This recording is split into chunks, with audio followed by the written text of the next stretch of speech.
Hi everyone, yes, Michael here from KiS Coffee Co. And today we'll be recording our first episode of the KiS Coffee Co podcast. Yay! A little bit of round applause. Here we go. So really appreciate the opportunity from my fellow partners for giving me this platform. So let's see how this platform is gonna be.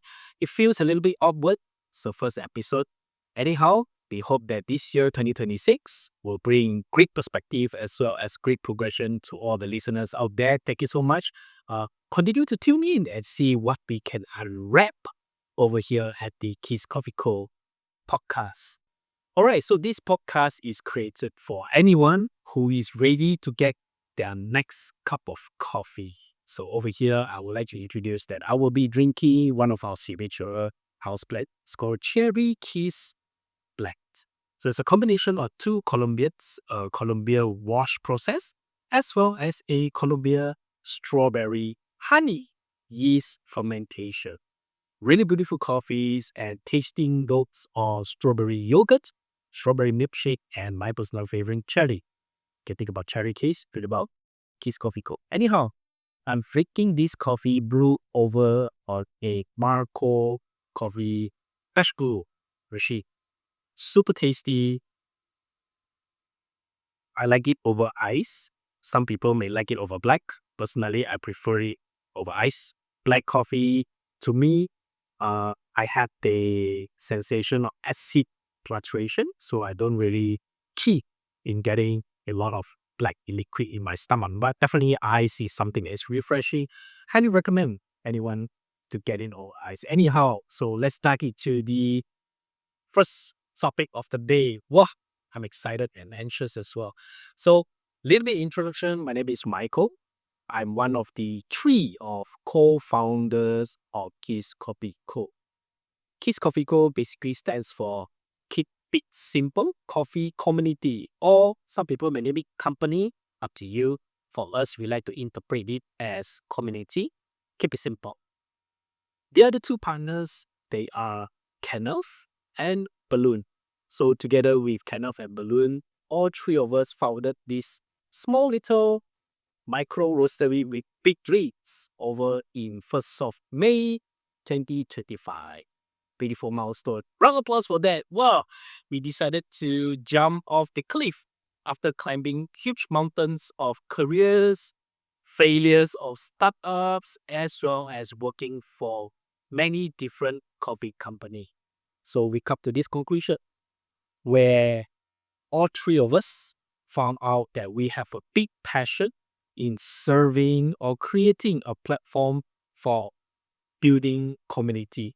So with that in mind, here we are building this small little team.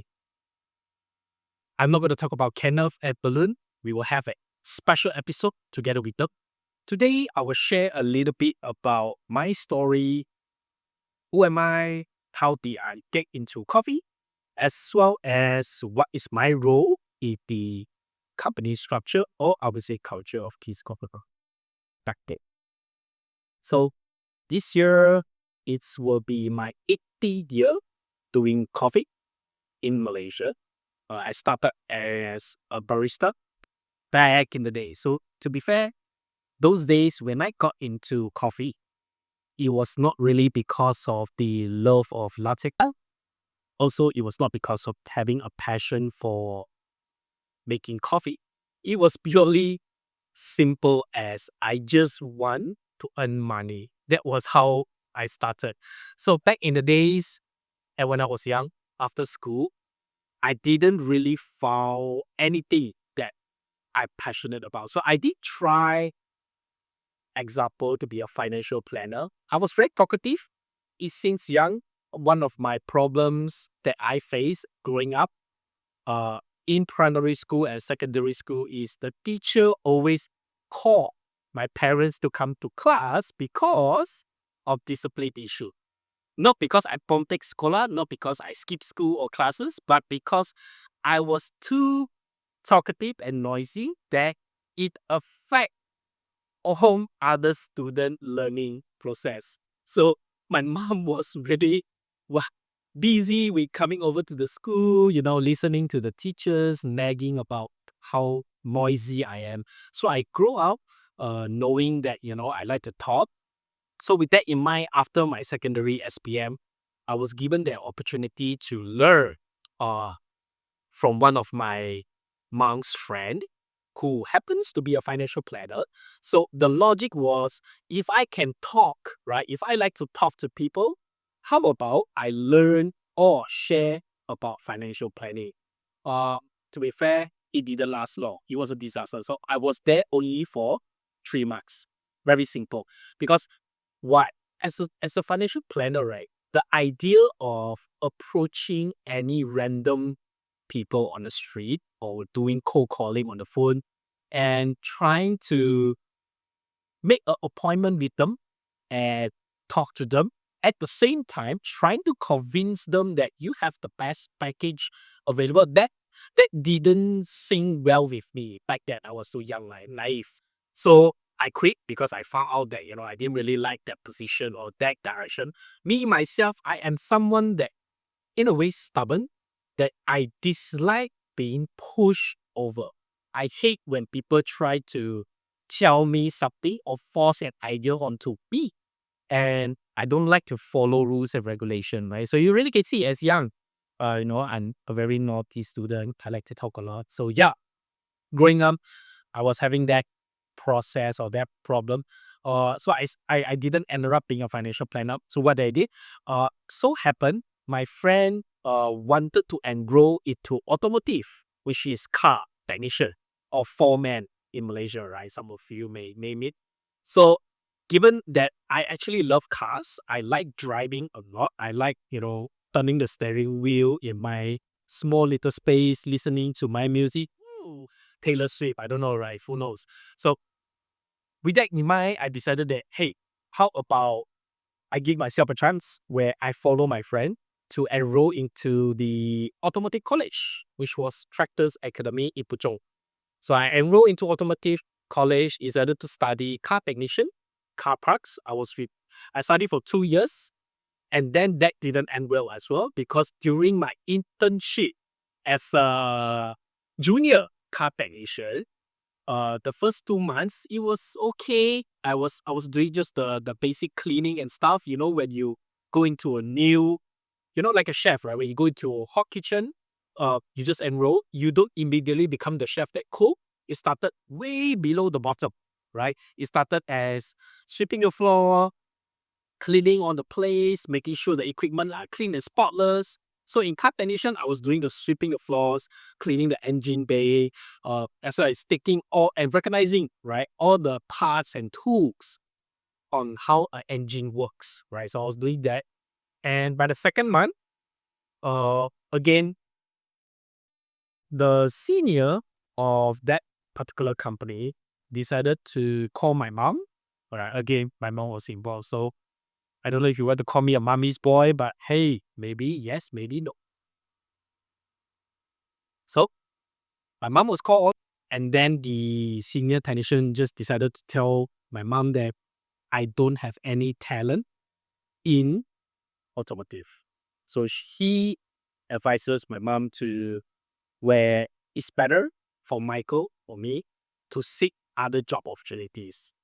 So with that being said, I overheard the conversation during that day. So I decided that, you know what, I'm not going to be a permission. I'll scrap the idea.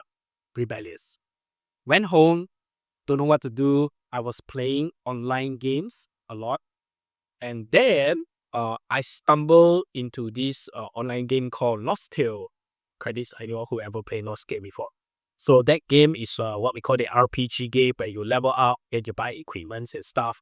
So what happened is that I was so into it that I spent a lot of money, which is my parents' money. I spent a lot of money playing the game, and ended up I owe a lot of money, right? So to repay those money, okay, so happened my sister was studying in Berjaya College. So Berjaya College offers culinary classes. The first batch, she was the first batch. So when she came back from her orientation, she informed me that one of her friend, okay, that studied on the same course with her, managed to get a spot working for Berjaya Times Square in Times Square, right? That was in the outlet of Borders Bookstore. So in Berjaya Times Square back then, there was 3 Starbucks. There was the ground floor, okay? There was the Borders Bookstore, which is the first floor, and there was the 3rd floor Starbucks, which is just located outside of the theme park or cinema GSC. So with that being said, I decided to give it a try, where that time I know that I need to repay this money to my parents. So I figured out that, you know what, since I like to pop and I'm jobless now and I cannot become a technician, I cannot become an automotive, I don't know what I want to do in life, I'm hopeless. So I said, you know what, why not I give this a try? So then I drove, or my mom picked me up, to went over to Vijay Times Square to get the application form, which is located on the bar. So I take the application form, fill up the details, all right? And then the next day, I brought over to the Borders Bookstore. Why Borders Bookstore? So happened, the friend of my sister was enrolled to the ground floor Starbucks, right? And she told me that ground floor was really busy, and her logic thinking was, if it's that busy, it means a lot of people actually signed up and apply for the job. So the chances of getting the job might be lesser. But the ones that is in the Borders store, that our particular outlet, could potentially be open for application. Why? Less busy, maybe not many people want to apply a job there. So that was her logic. Then I was like, oh yeah, that makes sense. Why not? So I went over there, sent in the application form to the barista. So back then it was one of my currently I call her one of my mentor, Dila. So Dila, who happens to be the shift supervisor of that outlet, received the application form and told me that they were hiring. God, thank you for so much. Receive it, and then I was, being accepted into the team. So thank you. That was how it started. This was 18 years ago. My man, oh my gosh, cheers to that.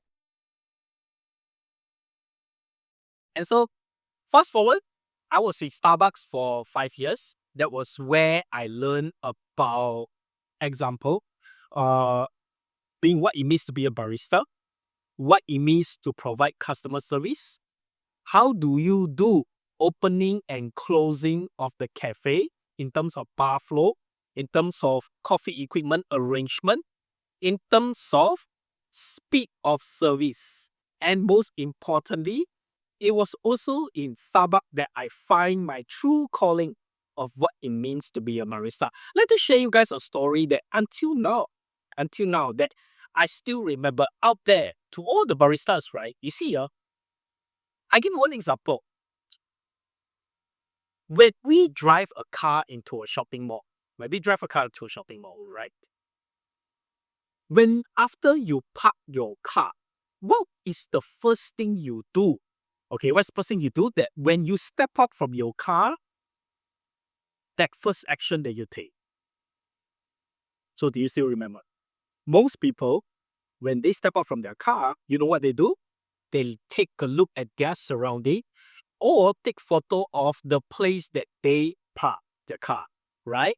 And then they go to shopping or they go walk around, they go use the toilet, whatever it is, right? Or they leave the venue. The thing is, we take photo so that it allows us to remember where we park our vehicle. After that, it allows us to take our vehicle safely. Make sense? So, as a barista, do you still remember your first experience of why do you want to become a barista? What was the moment? What was the thing that encouraged you or motivate you? That wow moment. So for me, that moment it was early in the morning on the weekdays. As usual, in Starbucks, as an opening team, you open the cafe, you set up the station, you place all the pastry nicely, you sweep the floor, wipe the windows, make sure the cafe is ready to receive guests, right? I did all of that. And then my supervisor decided to tell me, hey, Michael, can you handle the bar alone? Because I'm heading out. I want to do something. So for me, I'm like, yeah, sure, man, no risk. I was already a few months into being a full-time barista. So I'm confident that I can handle the bar. And so she decided to went out and do her stuff. In a few moments later, okay, a foreigner came in, wearing suit and tie. He came in, I look at him, and as every Starbucks barista regular routine, you have to greet the Starbucks way. Hello, hi, welcome to Starbucks. I know if that sounds familiar to you, ex Starbucks. Hey, nice, let's catch up over a cup of coffee. Here we go. So I did that as usual. Hello, hi, welcome to Starbucks. I was expecting some reply from the foreigner, but disappointingly, he didn't. He looked really, really sad. He has a very frown face. I could tell that he's just having a bad day, right? He took a look at me. He took a look at me, and then he never smiled and walked away and decided to sit at the couch that was in the cafe. So I was like, man, that's so rude. That was the first impression that I got. I was like, that's so rude. And so what do I do? I'm like, okay, you know what? I saw that he has a bad day. How about I make him a cup of Americano hot, which is black coffee. Why? The logic was because throughout my experience doing coffee in Starbucks, a lot of the foreigners always drink hot Americano. Okay, so I'm like, you know what? If he's a foreigner and he's wearing suit and tie, he's a businessman, he definitely would drink hot Americano. So I made him a cup of hot Americano under my employee beverage benefit. So for those who didn't know, in Starbucks, every employee, I don't know about now, this is like 15 years, 16 years, 17 years ago, right? So now, those days, every employee will be entitled to have, especially if you're a full-time barista, will be entitled to have two employee beverage benefit where you can make or claim that beverage for free. It's just part of the benefit of being a barista working in the company. So I decided to use one of my dedicates. I make him a cup of hot Americano. I bring the coffee over after I'm done, put it at the table, and then he look up at me. And then I say, oh, hi, sir. This cup of coffee is for you. And when he looked up, he was like, no, no, no, I didn't order. Why you give me a cup of coffee? No, no, I didn't order anything. I said, oh, no, chill, relax. This cup of coffee is for you. Okay, this cup of coffee is for you. It's from I wanted to treat you this cup of coffee because I saw that when you came in, you looked like you have a bad day. How about I treat you this cup of coffee? I hope this coffee can make your day. And you know what? The next moment, he looked up at me and then he dropped tears. He dropped tears and then he say, son, you know what? This morning, I just got fired. And I thought the world is just crap. It's just full of shitty people. Your smile has proven to me that the world has kind people. Thank you. After he said that, he drink the coffee. I say thank you. I walk away. I go behind the cafe bar and I cry. And I tell myself, Barista for Life. That was a tagline that I created. So back again, why it was so touching? Because that moment, I realized that coffee connects people. A simple beverage. That moment, I realized that being a barista, is not just about making coffee. It's not just about ensuring the transaction that the customer order is fulfilled. It's not about making sure you know the best knowledge and information about a particular farmer. No. Being a barista, it's about how can you use a simple tool like this cup of coffee to touch and connect with fellow human beings, to create conversation, to be kind to people, to develop a respected relationship with just a cup of coffee. So yeah, that was my story of how do I start my barista journey. Again,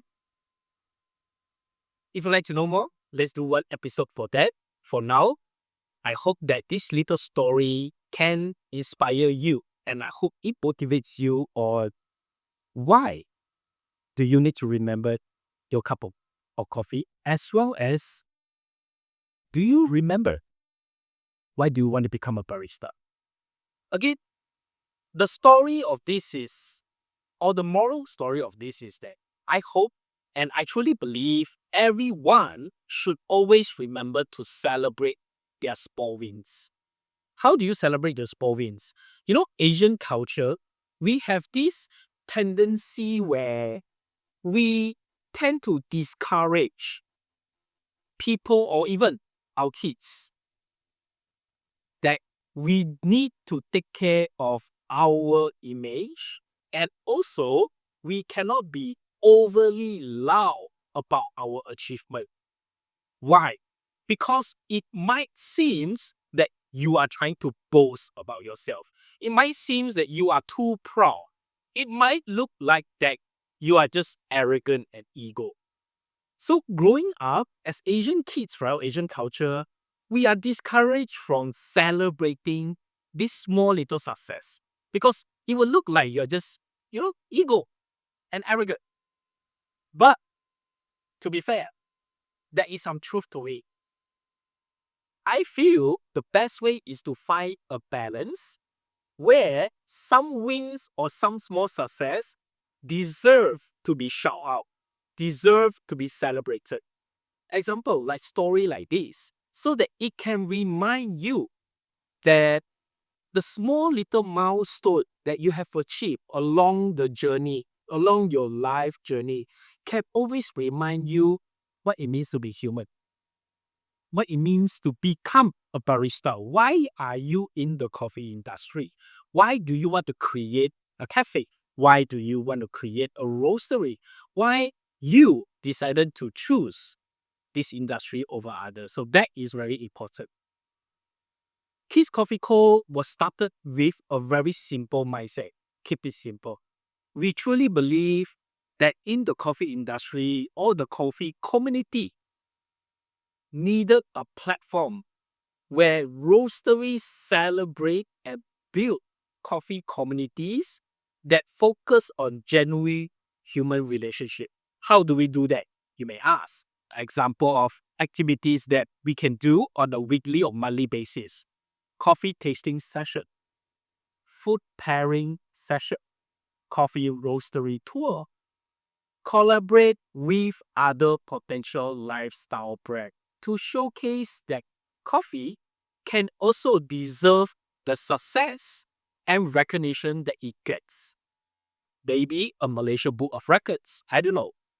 I did it once together with King Ming, where we hosted in 2024 Malaysia largest coffee festival in Pavilion Bukit Jalil, where we get the record for Malaysia Book of Records. But that aside, it's not really about the records. It's about creating possibility and pushing the boundaries of what coffee community can be. And are we actually focusing on bringing that sharing of knowledge to the coffee lovers community?